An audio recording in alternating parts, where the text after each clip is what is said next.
Romanos capítulo 5, versículo 12, para nós entendermos o que é essa justiça de Deus. Romanos 5, a partir do versículo 12, diz assim: portanto, assim como o pecado entrou no mundo por um só homem, e pelo pecado a morte, assim também a morte passou a todos os homens, pois todos pecaram. Pronto. Obrigado. Então, assim como o pecado entrou no mundo por um só homem, aqui está falando acerca de Adão. Adão cometeu o pecado. Ele não cometeu vários pecados, ele cometeu o pecado. E por intermédio desse pecado, a morte entrou no mundo.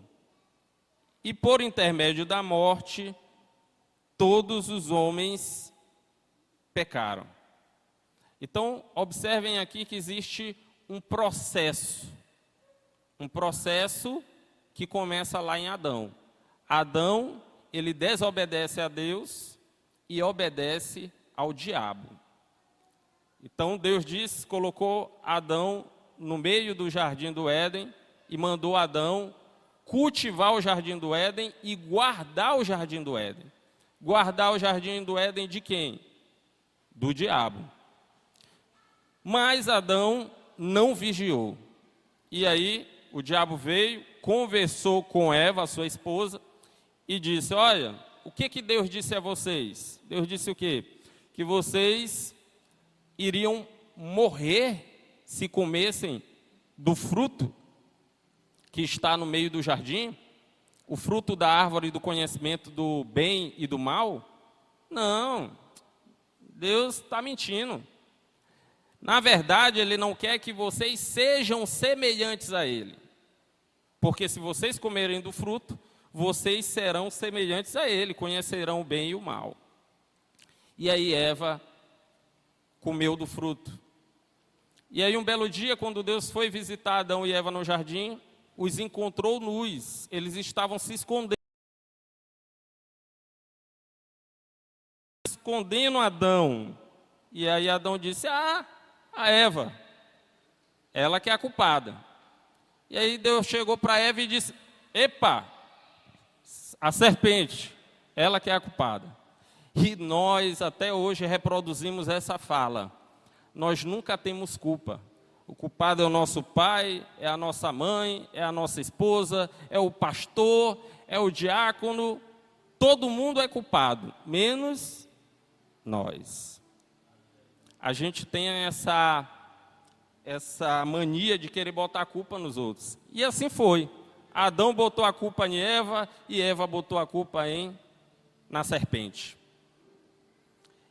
Então, no momento em que Adão e Eva tomaram a decisão de obedecer a Satanás, ao invés de obedecer a Deus, eles passaram a ser escravos de Satanás.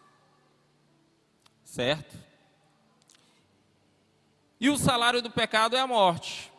Então, como Adão e Eva pecaram, eles morreram. Morreram não na carne, morreram no espírito.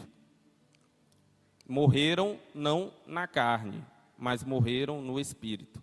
O que significa morrer no espírito? Significa se afastar da glória de Deus. Por isso que a palavra diz que todos pecaram e todos foram destituídos da glória de Deus. Foram afastados da glória de Deus. Então Adão e Eva agora estavam mortos espiritualmente. E por conta dessa morte, desse pecado de Adão e Eva, a morte passou a todos os homens. Então aqui nós temos que entender o seguinte: nós não somos condenados por conta dos vários pecados que cometemos. Nós já estamos condenados por intermédio do pecado que Adão cometeu. Todos pecaram. todos foram destituídos da glória de Deus. O pecado que Adão cometeu já nos condenou a uma vida eterna afastada de Deus. Essa era a nossa condição. Mas aí, diz o quê? No entanto, versículo 14, no entanto, a morte reinou de Adão até Moisés, mesmo sobre aqueles que não pecaram à semelhança da transgressão de Adão, que é a figura daquele que havia de vir. Mas a dádiva gratuita não é como o caso da transgressão, porque se pela transgressão de muitos morreram, muito mais a graça de Deus, e a dádiva pela graça de um só homem, Jesus Cristo, transbordou para muitos. Também a dádiva não é como o caso da transgressão, que veio por meio de um só que pecou, pois o juízo veio de uma só transgressão para a condenação. Então todos foram condenados, todos foram julgados por intermédio do pecado de Adão. O pecado de Adão condenou todo mundo. Todo mundo já está sentenciado à morte eterna. Toda a humanidade já está sentenciada a viver eternamente longe de Deus. Ou seja, nós, por intermédio de Adão, nos tornamos inimigos de Deus. Inimigos. Não tínhamos parte com Deus. Estávamos destituídos de sua glória. Versículo 17. Porque se a morte reinou pela transgressão de um só, então os que recebem da transbordante suficiência da graça e da dádiva da justiça reinarão muito mais em vida por meio de um só, Jesus Cristo. E aí aqui a gente começa a compreender a justiça de Deus. O que é justo, gente? Justo para nós, na nossa razão, justo é quando existe uma paridade, uma equidade, uma balança. De um lado tem o mesmo peso do outro. Isso é justiça. Na lógica da justiça de Deus, não é diferente. Se a morte reinou pela transgressão de um só homem, Adão, a vida tinha que ser alcançada por intermédio de um só homem, Jesus Cristo. Essa é a justiça de Deus. Quem perdeu a glória de Deus? Adão, homem.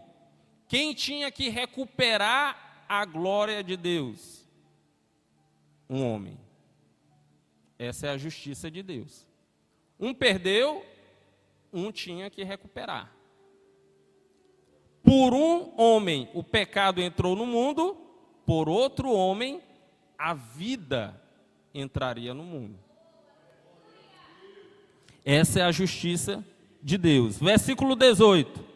Portanto, assim como por uma só transgressão veio o julgamento sobre todos os homens para a condenação, assim também por um só ato de justiça veio a graça sobre todos os homens para a justificação que produz vida. O que é a justiça de Deus, amados? Bem simples. Se um pecado cometido por Adão trouxe condenação para todos, sem distinção, o único ato de justiça de Jesus trouxe a salvação para alguns. Isso é justo? Não. Qual é a lógica da justiça de Deus? Se por um ato cometido por Adão, todos foram condenados, por um ato de justiça de Jesus, todos serão absorvidos. Agora, logicamente que nós temos que entender esse todos. A salvação está disponível para todos. A salvação está disponível para todos. Agora, a Bíblia nos garante que nem todos serão salvos, porque alguns rejeitarão o Espírito Santo da promessa. Versículo 19. Porque assim como pela desobediência de um só homem, Paulo, ele está enfatizando a mesma coisa, versículo após versículo, só que com palavras, terminologias diferentes. Porque assim como pela desobediência de um só, muitos foram feitos pecadores, Adão cometeu um ato de desobediência e tornou todos pecadores. Assim também, pela obediência de um só, muitos serão feitos justos. Olha a distinção aqui que Paulo faz. A salvação está estendida para todos, porque isso é a justiça de Deus. Se por um pecado todos foram condenados, por um ato de justiça a salvação é estendida a todos. Lá em João capítulo 1, diz que no princípio o verbo estava com Deus e o verbo era Deus. E todas as coisas foram feitas por intermédio do verbo. E sem o verbo nada pode subsistir. Aí depois diz, o verbo se tornou carne e habitou no meio de nós, cheio da glória, como unigênito do Pai. Ele veio para os seus, mas os seus o rejeitaram. Mas todo aquele que nele crê, todo aquele que o receber, recebe também o direito de se tornar filho de Deus. Ou seja, todo mundo tem o direito de se tornar filho de Deus. Como? Aí o pastor Júnior leu aqui lá em Efésios. Pela fé. Isso não é dom de vós. Isso vem de Deus. Por que que vem de Deus? Porque a fé, ela é gerada através do Espírito Santo. O Espírito Santo veio da onde? Veio da gente?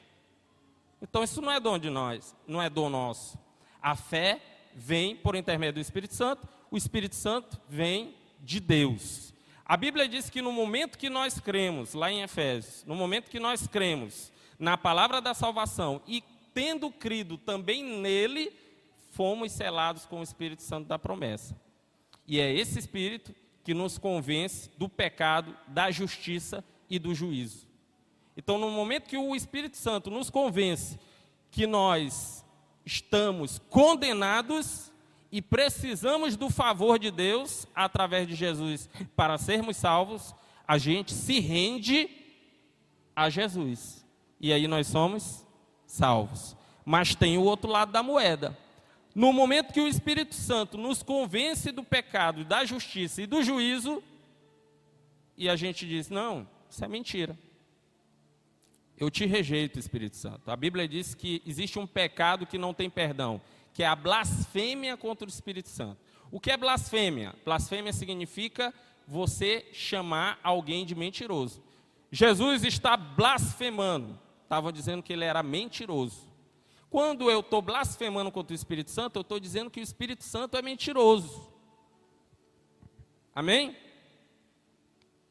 Como é que eu digo que o Espírito Santo é mentiroso? Vamos ver uma passagem aqui. Me traga aqui a memória, deixa eu ver se eu acho. Lá em 1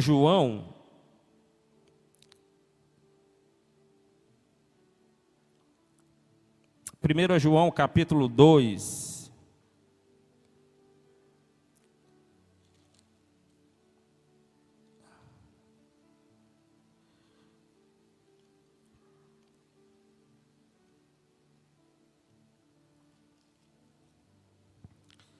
Aqui, ó, 1 João capítulo 1, versículo 8, diz assim: se dissermos que não temos pecado algum, enganamos a nós mesmos e a verdade não está em nós. Se confessarmos os nossos pecados, ele é fiel e justo para nos perdoar os pecados e nos purificar de toda injustiça. Versículo 10, aqui está o mistério. Se dissermos que não temos cometido pecado, nós o tornamos mentiroso e a sua palavra não está em nós. Nós o tornamos mentiroso. Nós tornamos quem mentiroso? Aquele que nos está convencendo do pecado, da justiça e do juízo. E a Bíblia diz, aquele que blasfema contra o Espírito Santo, ou seja, aquele que chama ele de mentiroso, que não aceita a justiça de Deus, esse não tem o perdão. Não será perdoado nem neste mundo, nem no vindouro. Então a salvação está estendida a todos, mas nem todos vão se apossar dessa salvação. Deu para entender, amados? Sim ou não? Então, bora continuar. Então, versículo 19. Porque assim como pela desobediência de um só homem, muitos foram feitos pecadores, assim também pela obediência de um só, muitos serão feitos justos. E aqui tem algo interessante que a gente tem que se apossar. Um homem desobedeceu. Um homem desobedeceu. Adão. Aqui não está falando de Eva. Deus não se direcionou a Eva. Deus se direcionou a Adão. Adão, cultiva e guarda o jardim do Éden. Para quem foi a ordem? Para Adão. Quem é que tinha que receber o sermão? Adão. No mundo das empresas é assim. A quem é delegado a autoridade é cobrado resultado. Jesus disse: a quem muito é dado, muito será cobrado. É por isso que hoje eu estou aqui. A quem muito é dado, muito será cobrado. Onde está o tesouro que eu vos dei? Eu enterrei, Senhor. Enterrou? Por que tu não levou para o banco, pelo menos para pegar os juros? Está se apresentando diante de mim de mãos vazias? Pois eu tirarei até o que tu não tens e darei a quem tem. Isso é muito interessante. Eu tirarei até o que tu não tem e darei a quem tem. Depois a gente examina as Escrituras. O que eu recebi, o Espírito Santo, é de Deus. Se eu recebi o poder de Deus, o Espírito Santo, eu tenho aquilo que é necessário para dar fruto. Se eu não dou fruto, eu sou cortado. Lá em João, capítulo 15, Jesus disse assim: eu sou a videira verdadeira, porque tem muita videira falsa. Eu sou a videira verdadeira e o meu Pai é o agricultor. Todo aquele que está em mim e dá frutos, eu o podo para dar mais frutos. E todo aquele que está em mim e não dá frutos, eu corto e lanço no fogo. Aí tem aquela famosa teologia da prosperidade. Quem muito semeia, muito colherá. Jesus disse: aquele que dá fruto, eu podo para que dê mais fruto. Como é que a gente dá fruto? Quando a gente começa a dar fruto. Ele disse que ele poda para dar mais fruto. O apóstolo Paulo disse o seguinte: olha, que Deus continue dando a vocês um coração generoso, para que em tudo transbordeis. Ou seja, para que vocês continuem abençoando. Só vai continuar abençoando quem começa a abençoar. Tem que ter o primeiro passo, a primeira vez. Tem que ter a primícia. Então Jesus disse: aquele que não der fruto, eu corto e lanço no fogo. Agora o interessante é o seguinte, gente. Eu sou a videira verdadeira, vós sois os ramos. Ele diz que nós somos os galhos. Nós estamos nele, mas a gente não está dando fruto. Ele corta.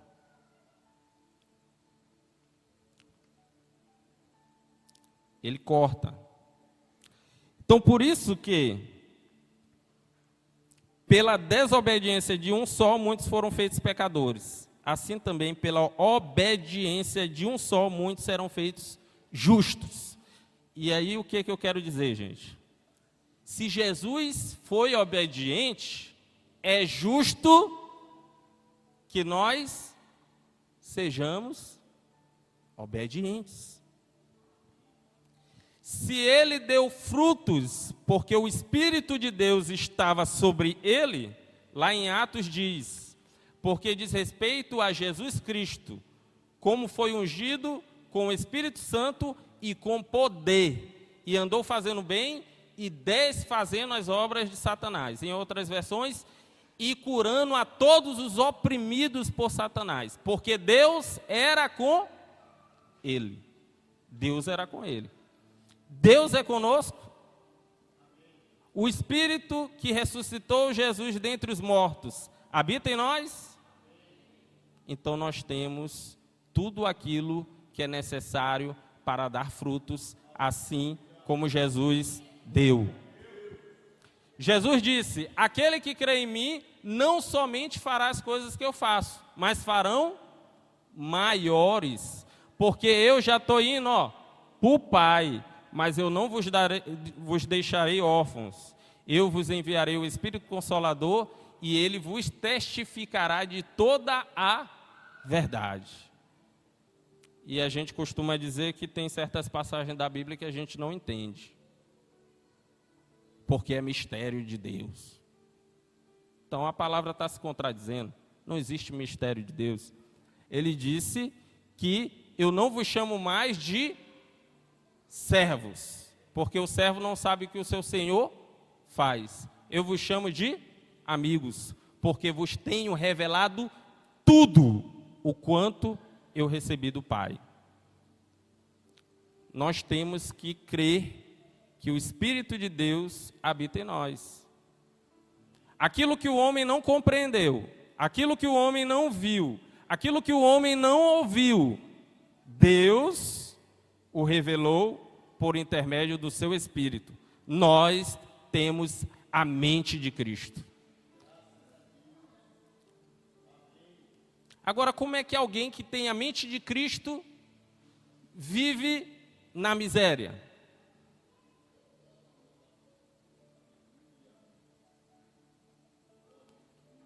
Rapaz, eu não consigo fazer nada na vida. Não consigo produzir ou promover o sustento para a minha família. Eu tenho a mente de Cristo. Isso é meio contraditório.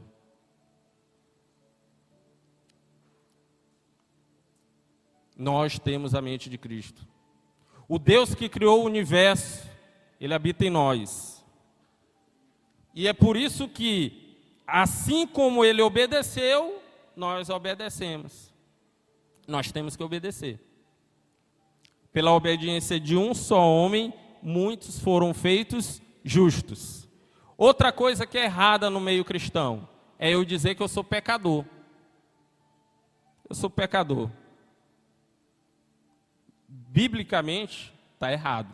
Por quê? Porque por intermédio de Adão, muitos foram feitos pecadores. Mas por intermédio de Jesus, muitos foram feitos justos. Eu estou em Adão ou em Jesus? Então eu sou porque Ele me justificou. Então o título que nós temos que carregar não é de pecadores, é de justos.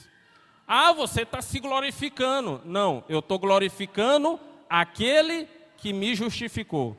Eu sou justo por o ato de justiça de Jesus. A lei, porém, veio para a transgressão, que a transgressão se ressaltasse, mas onde o pecado se ressaltou, a graça ficou ainda mais evidente, para que assim como o pecado reinou na morte, assim também a graça reine pela justiça para a vida eterna, por meio de Jesus Cristo, nosso Senhor. Que diremos então? Permanecemos no pecado para que a graça se destaque? O interessante é que Paulo ele sempre está na defensiva. Ele sempre está tapando as brechas. Por quê? Porque o diabo ele é mentiroso. E ele gosta de mentir aonde? Em cima da palavra, na brecha. Então Paulo está tapando as brechas. Vem cá, tu está dizendo que nós estamos livres do pecado, porque agora nós estamos não debaixo do pecado, mas debaixo da graça. Então eu vou pecar para que a graça superabunde em mim. Não. Ele está dizendo não, de modo nenhum. Nós que morremos para o pecado, como ainda viveremos nele? Ou ignorais que todos nós que fomos batizados em Cristo Jesus, fomos batizados na sua morte. Portanto, fomos sepultados com ele na morte pelo batismo, para que, como Cristo foi ressuscitado dentre os mortos pela glória do Pai, assim andemos nós também em novidade de vida. Porque se fomos unidos a ele na semelhança da sua morte, certamente o seremos na semelhança da sua ressurreição. Outro ponto aqui que revela a justiça de Deus. Se nós nos unirmos a Cristo na semelhança da sua morte, nós também seremos unidos a ele na semelhança da sua ressurreição. Isso aí, no português, claro, significa condição. Se você não morrer com Cristo, você também não irá ressuscitar com Cristo. Agora, isso é fácil de entender, certo? É fácil. Eu tenho que morrer com Cristo para me ressuscitar com Cristo. Agora, o que é muitas das vezes complexo entender é como Jesus morreu. Porque se eu tenho que me unir a ele na semelhança da sua morte, eu tenho que compreender como é que ele morreu, para que eu possa morrer também. E aí é que entra o diabo. Como é que Jesus morreu? Crucificado. Como é que ele sofreu? Pregos nas mãos, chicotadas.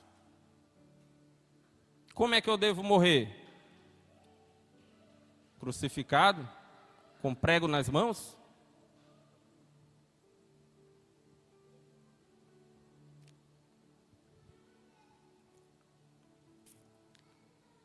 Versículo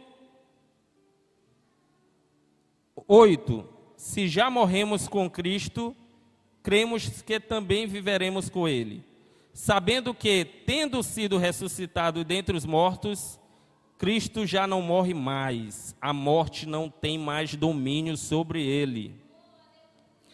Pois quanto a ter morrido, morreu para o pecado, de uma vez por todas, mas quando a viver, vive para Deus.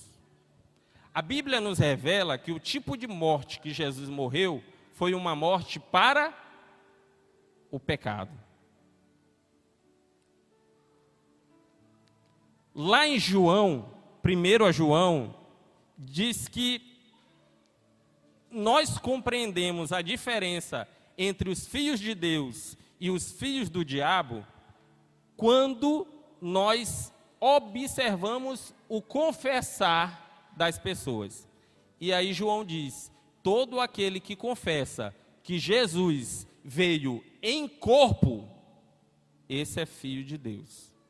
O que é confessar que Jesus veio em corpo? É confessar que Jesus veio como homem. E como homem, ele foi obediente. Lá em Filipenses, diz o seguinte: mesmo ele sendo Deus, ele não considerou o fato de ser igual a Deus a algo que devesse se apegar. Mas ele se humilhou, ele se esvaziou a si mesmo e assumiu a forma de homem. O que foi a humilhação de Jesus? O que é esse ele se humilhou? É que ele abandonou a glória do Pai para assumir a glória humana. Quando fala glória humana, gente, é corpo humano. Ele se esvaziou de si mesmo, ou seja, do que ele era. Ele era Deus e estava com Deus. O verbo era Deus e estava com Deus, mas o verbo se tornou carne e assumiu a forma humana. E como homem, ele foi obediente e obediente até a morte, e morte de cruz. E por isso recebeu o nome que está acima de todo nome, para que todo joelho se dobre e toda língua confesse que Ele é o Senhor. Por quê? Porque Ele foi obediente até a morte e morte de cruz. Mas, amados, a justiça de Deus está no sentido de que se Adão foi desobediente, a obediência de Jesus tinha que ser no mesmo nível de Adão. Dá para compreender? Amém? Vamos avançar.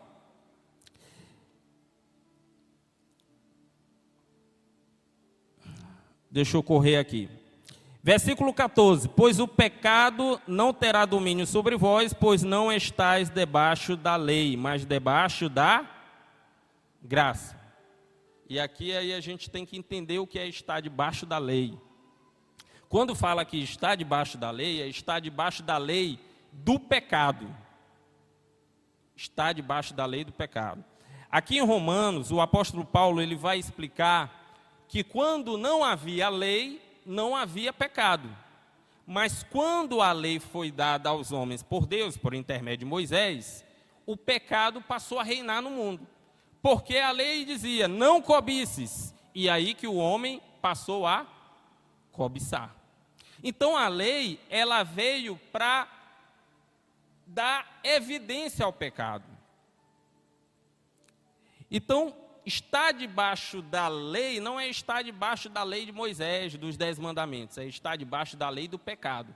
Todos nasceram debaixo da lei do pecado. Quando você nasceu, você já nasceu pecador, por conta do pecado de Adão. E no seu corpo mortal, o que reina é o pecado, porque esse pecado foi implantado no nosso corpo por Adão. E aí Jesus nasceu homem, debaixo da lei do pecado.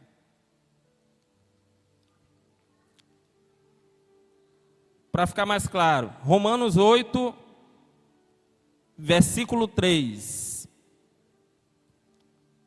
Pois o que para a lei era impossível, visto que se achava fraca por causa da carne, Deus o fez na carne, condenando o pecado e enviando o seu próprio Filho em semelhança da carne do pecado e como sacrifício pelo pecado. Eita, mas é complicado. Bora ler de novo. Quem está com a sua Bíblia aí, abra e veja aí, para ver se eu não estou falando mentira. Está lá atrás, né? Bom demais. Pois o que para a lei era impossível, vamos aqui por partes. Jesus, ele explicou o seguinte: está escrito na lei, não adulterarás, porque todo aquele que adulterar será réu de julgamento. Aí Jesus diz, porém, a lei diz isso, porém eu vos digo o seguinte, todo aquele que cobiçar uma mulher no seu coração já adulterou, e é réu do fogo do inferno. O que Jesus estava dizendo? É impossível cumprir a lei. Aí Jesus disse, a lei diz, todo aquele que matar será réu de julgamento. Eu, porém, vos digo, todo aquele que sentir ira no seu coração contra o seu irmão, já é réu do fogo do inferno. Impossível cumprir a lei. Jesus disse, está escrito na lei, amai os vossos amigos e odiai os vossos inimigos. Eu, porém, vos digo, amai os vossos inimigos e orai por aqueles que vos perseguem. Aí ele termina assim, ó. Sede perfeitos como perfeito é o meu Pai. Era impossível para a lei. O que era impossível para a lei, visto que se achava fraca por causa da carne, ou seja, a lei do pecado na nossa carne, deixava impossível que nós cumpríssemos a lei de Deus. Porque o apóstolo Paulo fala aqui, ó, no capítulo 7. Porque eu sei que em mim, isto é, na minha carne, não habita bem algum, pois o querer o bem está em mim, mas não o realizá-lo. Pois não faço o bem que quero, mas o mal que não quero. Então ele está explicando, ó, o pecado está na minha carne. Ainda que com minha mente eu queira servir a Deus, eu queira cumprir a lei de Deus, mas por conta da fraqueza da minha carne, isso é impossível. Amém? O que era justo? O que era justo? Que Jesus viesse à semelhança da carne dos seus irmãos, para que na carne ele pudesse condenar o pecado na sua carne. É isso que está dizendo aqui. Pois o que para a lei era impossível, visto que se achava fraca por causa da carne, Deus o fez na carne, condenando o pecado. E a gente pode acrescentar aqui, no corpo. E enviando o seu próprio Filho em semelhança da carne do pecado, em semelhança da carne do pecado. E como sacrifício pelo pecado. Amados, isso aqui é glorioso. O meu pecado e o seu não está mais conosco. Está no corpo de Cristo. E onde está o corpo de Cristo? Foi dilacerado. Foi aniquilado. Foi destruído. Lá em Isaías 53, diz que Deus se agradou de moí-lo, de triturá-lo, porque veria o fruto da sua posteridade. Ele contemplaria nós aqui, ó, glorificando o nome dele. E foi por isso que Deus se agradou de moê-lo. É por isso que quando o pastor Algenir está celebrando a ceia, ele diz assim: não peguem o pão e engulam, e dissolvam, mastiguem, triturem, esmaguem, porque vocês estão trazendo a lembrança que o corpo de Cristo foi triturado, esmagado pelo seu, pelo meu, pelo nosso pecado. Lá em Ezequiel, capítulo 18, diz que a alma que pecar, essa morrerá. Só que o interessante é que Jesus não pecou. E como é que ele iria morrer? O salário do pecado é a morte.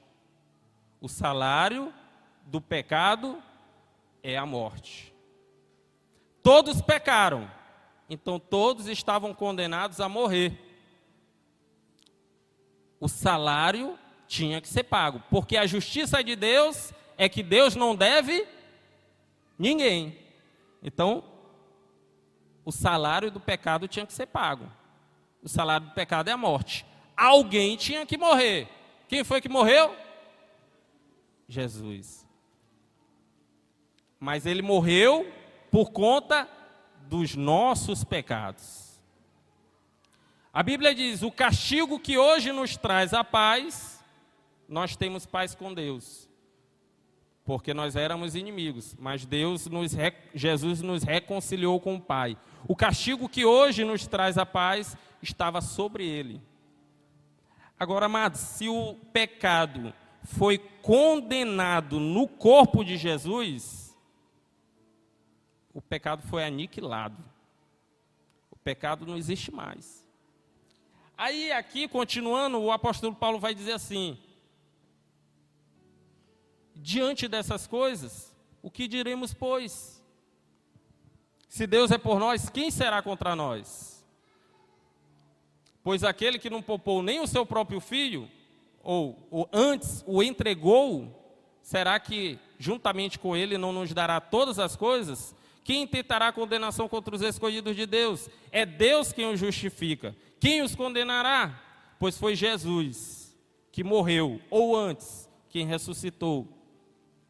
E à direita de Deus Pai está, e intercede pelos santos. Quem pode nos condenar? O nosso pecado que nos condenaria foi condenado no corpo de Jesus. E o corpo de Jesus morreu. Não existe mais. Não existe mais em que sentido? Agora eu vou ter que explicar, né?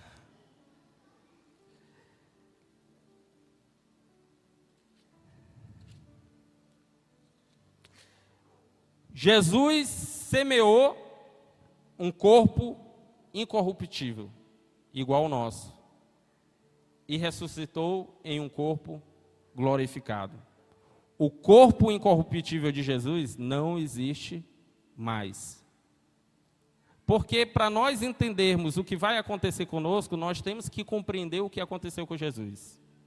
O corpo de Jesus, corruptível, aqui, semelhança da carne, não existe mais. Ele recebeu um corpo glorificado. E assim também, nós iremos receber um corpo glorificado.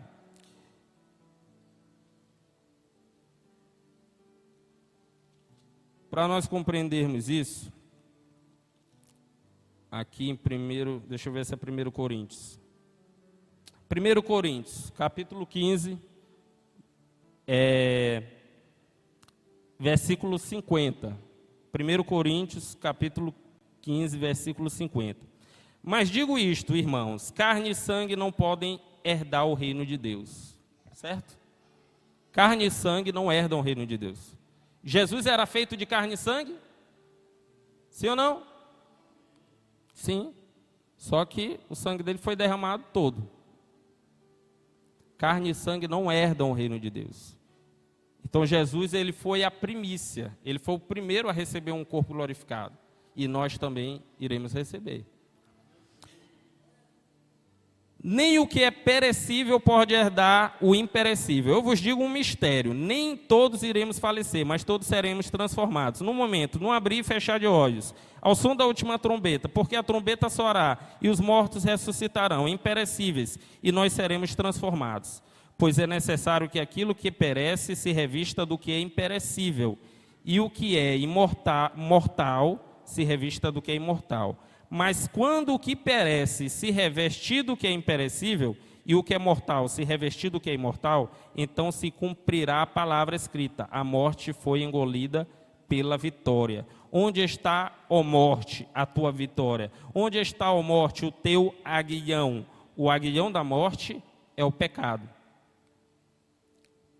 E a força do pecado é a lei. Mas graças a Deus que nos dá a vitória por meio de nosso Senhor Jesus Cristo. Portanto, meus amados irmãos, sede firmes e constantes, sempre atuantes na obra do Senhor, sabendo que nele o vosso trabalho não é inútil. Amém? Mas não era isso. Era um versículo anterior. Versículo 35 do capítulo 15. Mas alguém dirá: como ressuscitamos os mortos? E com que espécie de corpo virão? Insensatos. Aquilo que semeias não nasce se primeiro não morrer. Para que nascesse o corpo glorificado de Jesus, tinha que morrer o corpo incorruptível.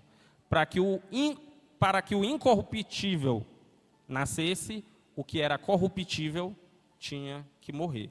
Jesus tinha um corpo corruptível, assim como eu e você temos. Prova.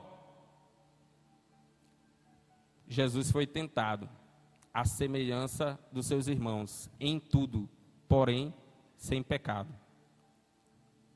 Ninguém é tentado, quando alguém for tentado, ninguém diga: sou tentado por Deus, porque Deus não tenta ninguém. Cada um é tentado quando atraído e engodado pelo seu próprio desejo. E o desejo, sendo concebido, dá lugar ao pecado, e o pecado gera morte. Jesus foi tentado? Sim ou não? Aí a palavra está dizendo que ele foi tentado e atraído pelo seu próprio desejo. Assim como nós somos atraídos pelo nosso próprio desejo.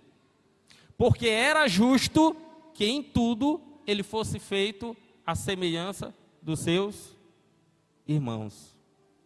E aí o diabo chega diante de Jesus e diz: tu não está com fome? Tu não é o Todo-Poderoso? Transforma essa pedra em pão. E aí Jesus diz: não só de pão viverá o homem, mas de toda palavra que sai da boca de Deus. Ele foi tentado no desejo da carne, fome. Depois, o diabo levou ele e, em um relance, mostrou todos os reinos e as suas glórias.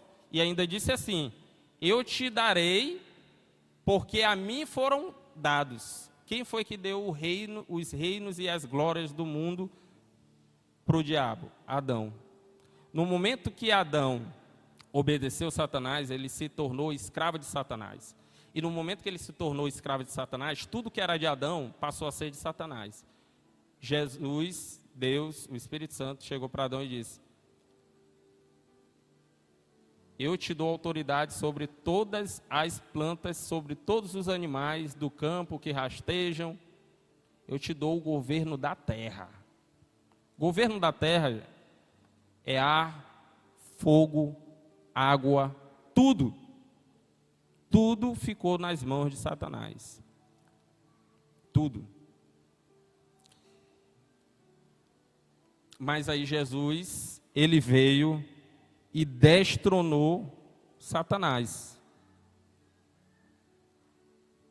E aí Jesus disse: não, só a teu Deus se prostrará. Desejo, soberba da vida. Querer aquilo que os olhos contemplam, a gente desejar aquilo que os olhos querem. Desejo dos olhos. Foi onde Satanás tentou Jesus. E por último levou ele ao alto do pináculo do templo e disse: te joga daqui, porque está escrito ao teu respeito. Deus dará ordem aos seus anjos para que não te deixem tropeçar em nenhuma pedra. O caminho mais fácil estava sendo apresentado para Jesus. Ele não precisaria passar por todo o sofrimento. Quando ele se jogasse de lá, os anjos iriam o segurar. Todos os judeus que estavam lá embaixo no templo orando iriam ver: realmente ele é o rei dos judeus, realmente ele é o Messias, realmente ele é o enviado. Não há necessidade de tu gastar tempo para que as pessoas te reconheçam como Deus. E Jesus disse o quê?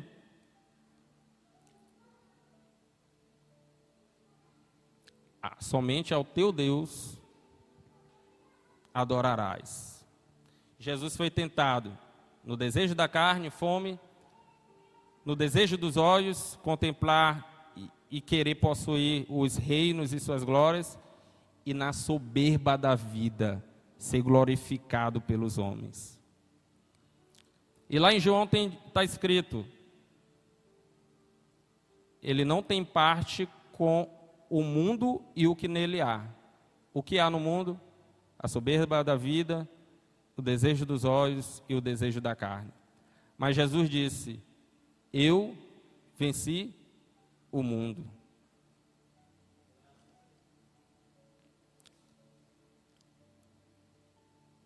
Não tenham medo, porque no mundo vocês terão aflições. Mas eu venci o mundo.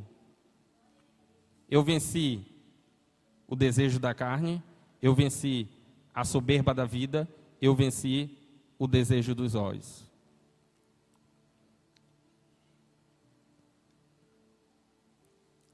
Hebreus 2:14. Portanto, visto que os filhos compartilham de carne e sangue, ele também participou das mesmas coisas, para que pela morte destruísse aquele que tem o poder da morte, isto é, o diabo, e livrasse todos os que estavam sujeitos à escravidão durante toda a vida por medo da morte. Pois, na verdade, ele não auxilia os anjos, mas sim a descendência de Abraão. Por essa razão, era necessário que em tudo se tornasse semelhante a seus irmãos, para que viesse a ser o sumo sacerdote misericordioso e fiel nas coisas que dizem respeito a Deus, a fim de fazer propiciação pelos pecados do povo. Porque naquilo que ele mesmo sofreu, como foi o sofrimento de Jesus? Ao ser tentado, pode socorrer os que estão sendo tentados. O sofrimento de Jesus não se resume a chicotadas, a carregar a cruz. O sofrimento de Jesus foi morrer de uma vez por todas para o pecado. Aqueles que se unirem a Cristo na semelhança da sua morte, também serão unidos a Ele na semelhança da sua ressurreição. Nós temos que morrer como Cristo morreu. E como foi que Ele morreu? Ele morreu para o pecado. Para a gente não se estender muito, 1 Pedro, capítulo 4, versículo 1. Portanto, uma vez que Cristo sofreu na carne, armai-vos também desse mesmo pensamento, pois aquele que sofreu na carne já está livre do pecado. Pedro diz que é para nós, semelhantemente, sofrer na carne, assim como Jesus sofreu na carne.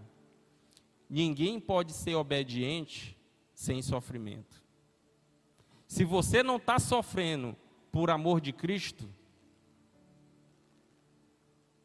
a gente está vivendo um evangelho falso. Viver para Cristo é sofrer todos os dias na carne para rejeitar o pecado. Para rejeitar o pecado.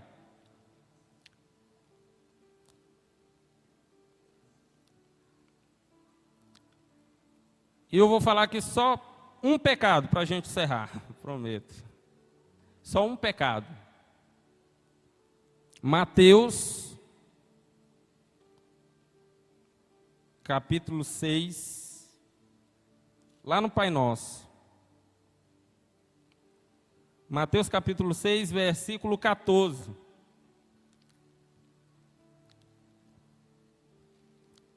Bora, todo mundo lê em voz alta. Podem ficar de pé em nome de Jesus.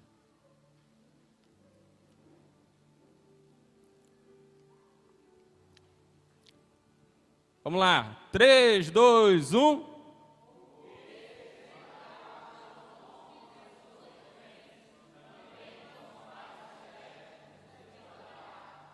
Versículo 15.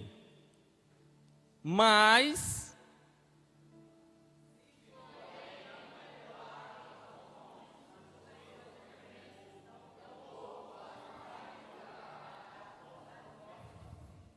o último, Colossenses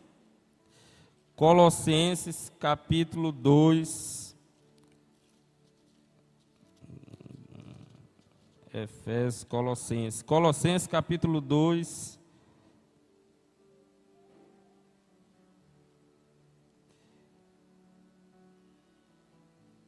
versículo 13, Colossenses 3:13, Colossenses 3:13. Suportai-vos uns aos outros, perdoai-vos mutuamente, caso alguém tenha motivo de queixa contra o trem, assim como o Senhor vos perdoou, assim também perdoai vós. Se eu não morrer à semelhança da morte de Cristo, Jesus nos perdoou de todos os nossos pecados. E a justiça de Deus estabelece que assim como Ele nos perdoou de todos os nossos pecados, nós temos que também perdoar o nosso irmão de todo e qualquer pecado que ele tenha cometido contra nós. Porque se nós perdoarmos a quem nos ofendeu, o Pai nos perdoará. Mas se nós não perdoarmos, o Pai não nos perdoará. Esse é o pecado que não tem perdão. Todo mundo vai no YouTube e bota assim, o pecado que não tem perdão. Vai ter milhares de coisas lá. E é esse aí. Se não perdoarmos, Deus não nos perdoará. Se não perdoarmos, Deus não nos perdoará. Amém? Vamos orar. Pai, obrigado pela Tua palavra, Senhor.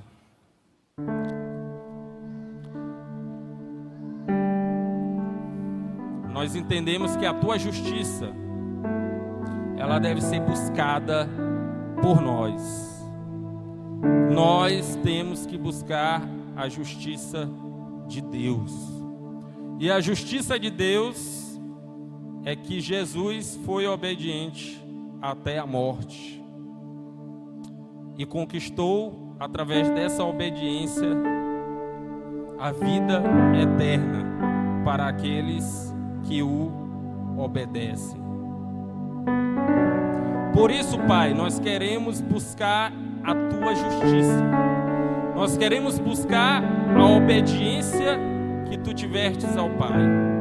Porque o mesmo Espírito que estava sobre Ti está sobre nós. O mesmo Espírito que Te conduziu ao deserto para que Tu tivesses poder para suportar as tentações, está sobre nós, nos conduzindo em triunfo e em glória, de fé em fé e de glória em glória.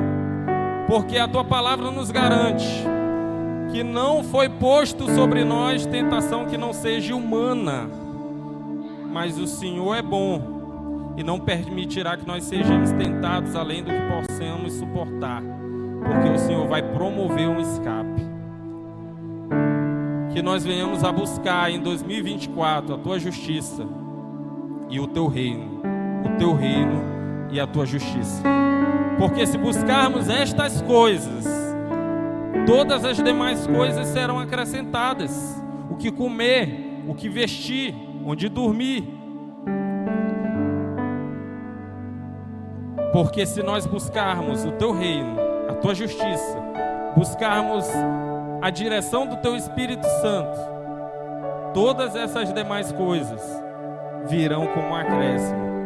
Porque eu nunca vi o justo mendigar o pão, e justo é aquele que foi justificado por Ti. Justo é aquele que por um só ato de justiça Teu recebeu de graça a graça e o favor de Deus. Perdoai os nossos pecados, perdoai as nossas ofensas, assim como nós temos perdoado aqueles que nos ofenderam. Nos dê um coração contrito, Senhor, a ponto de perdoar, assim como o Senhor perdoou. Que nós possamos saber que no momento que nós nos iramos, nós não pecamos. Mas se nós guardarmos essa ira até o pôr do sol, nós daremos lugar ao diabo. E o diabo veio para matar, roubar e destruir. E depois a gente não vai poder ficar se lamentando diante de Ti, dizendo: por que eu estou sendo destruído? Por que eu estou sendo morto? Por que eu estou sendo roubado?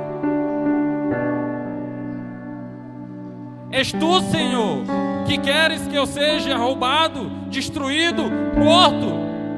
Ou fui eu que dei brecha a Satanás para que ele me matasse, me roubasse e me destruísse? Será que realmente eu estou buscando o Teu reino e a Tua justiça? Perdoai-nos, Senhor, perdoai-nos. Perdoai as nossas fraquezas. Que nós possamos adentrar no Teu trono de graça, sem medo, sabendo que assim como nós estamos sendo tentados em nossas fraquezas, o Senhor também o foi. E por isso é que o Senhor nos entende. E é por isso que o Senhor é um sacerdote misericordioso, porque o Senhor passou pelas mesmas coisas que nós estamos passando. Em nome de Jesus, Senhor, que essa palavra possa dar frutos a 30, a 60, a 100, e que nós não possamos ser cortados da videira, mas que nós possamos ser podados, porque temos dado frutos, para que nós possamos dar mais frutos. E profeticamente eu quero dizer nesta noite que essa igreja, ela vai dar frutos a ponto de ser podada e dar mais frutos. Podar significa cortar um galho, tirar ele da onde está, do seu conforto, e levar para outro lugar.